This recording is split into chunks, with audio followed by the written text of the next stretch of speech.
For a long time, John, it felt like we were just giving out game balls. The Bad to the Bone Award was a staple of the show, and now it's going the other way. And a lot of blame to go around last night. Jon Ritchie, sir, you, as always, get the first blame ball to hand out. It's going to be our quarterback. Yeah, it has to be. He was a 31.2 rating last night. You know, the completion percentage, 21 of 40. That's as low as I've seen it. 240 yards. He was just sacked the one time, but it felt like he was afraid, fearing, and evading, even when he didn't need to be, for the whole game. Just a bad feel, bad timing for all of it. And, worst of all, remember, before the last game, I think it was, he made it a point to highlight the fact that he and we do not turn the ball over. I think that's what he's proudest of, and that's what he focuses most on. And he turned the ball over 5 times in this game. Oh, it could have been 6 too with that interception that was reversed. It was right. He didn't catch it, but I mean, he sailed it. It should have been a pick, He was all over the place with his throws. His decisions were not fast enough at times, and he was just harried, Harried, the whole time, just a little bit off, and then that grew into a lot bit off. And at some point, the offensive coaches have to take a look at what's happening on the field and redirect, divert the offense away from putting it all on his shoulders. The run was working, and I'm surprised that they didn't give that a bigger chance. Yeah, especially considering the inaccuracy yesterday was as bad. That was worse than I've seen. That was as bad as I've seen for Jalen in a long time. That's something that hasn't been an issue for him. I saw Ben Livingston, shout out to the former afternoon show producer, tweet last night in the fourth quarter that Jalen would have a higher QB rating if he had just spiked every ball into the ground. How about that? Ben Davis. Mm-hmm. I don't know if you've done blame balls before. What a treat. I have not. What a treat for you. Yes. Welcome. Happy, fun times. Yeah. Joyful here this morning, as Nick Sirianni talked about. Ben, who you got? I mean, you have to agree with John, but I'm going to say the O-line and the penalties they incurred and the penalties You got to pick one. Pick one? We give them to individual people here on the blame balls. He doesn't know the rules. I know. Well, he's got to learn. In He's here got to aimlessly learn. at 7 a.m. If it's just one, I'm going to go with Jalen.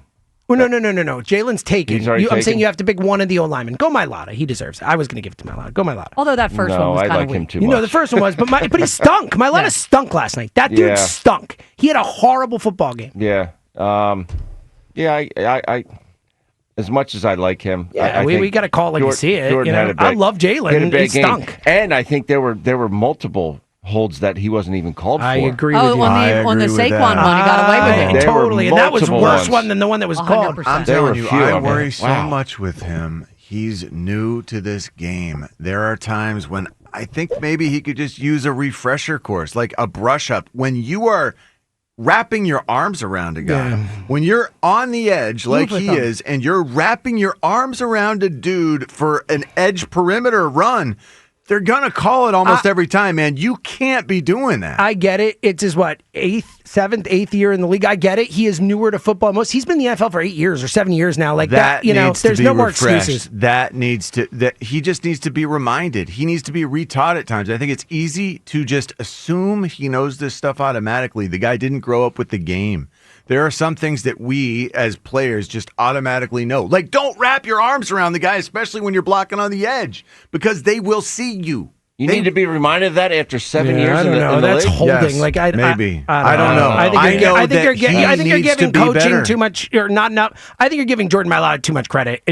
That's on Jordan. He stunk. He's been in the league for a long time. Last year he was Pro Football, and I think Pro Football Focus is a joke, but whatever. He was their best player in football last year. It's not like this guy knows what to do. He just played horribly. Louis Coco. First, we got back-to-back first-time blame balls. How about that, Louis Coco? Your blame balls. Yeah, I mean, I'm here a lot with the morning show doing behind the scenes stuff, so I always hear the blame balls. And I always feel in my gut, oh man, I would have taken that one. Oh, I would have taken that one.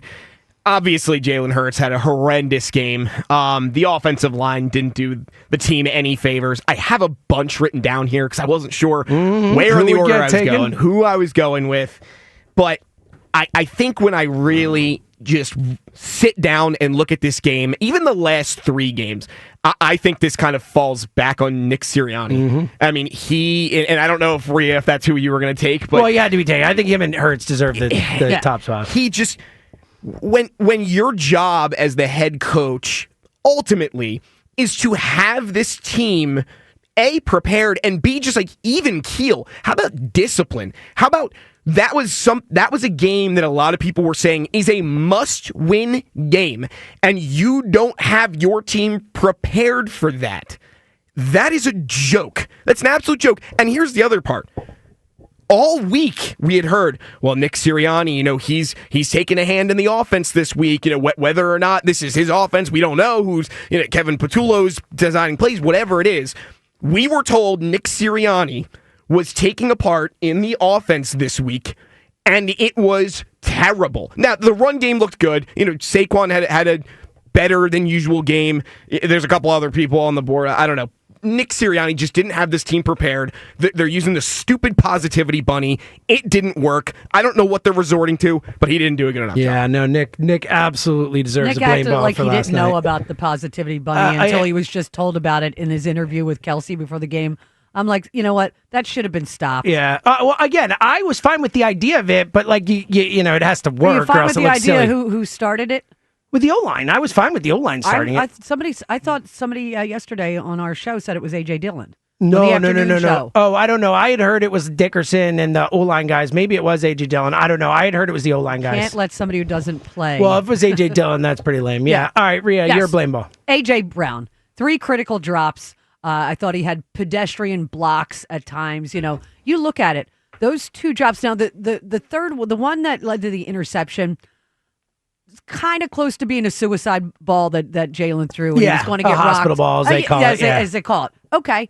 But the other 2, there's 14 points right there. The first one, that's a touchdown. The second one, as awful as Jalen was, and he is the number 1 reason they lost that game, he threw a perfect ball to A.J. Brown in the end zone. And they probably win if he catches it. They probably win. So, to me, when you're going to complain all the time, and I didn't, again, I didn't have as big a problem with the complaints. You better catch them. No doubt. No, you can't pop off like that and not come through. And even on the hospital one, I agree. It was like, he's definitely feeling pressure in that moment. But you got to make that play. Like you got to catch that ball. It was a little high, but you got to catch that ball. All right, I think all the main, I think Nick and Jalen and AJ had to get taken. I think it's got to be Patullo, even though I blame Sirianni more. I think in the last spot here, and it's particularly for the point John keeps making, I fully agree with. While Jalen deserves clearly the lion's share of the blame for last night, I do think that the coaches did not do him any favors, did not help him along.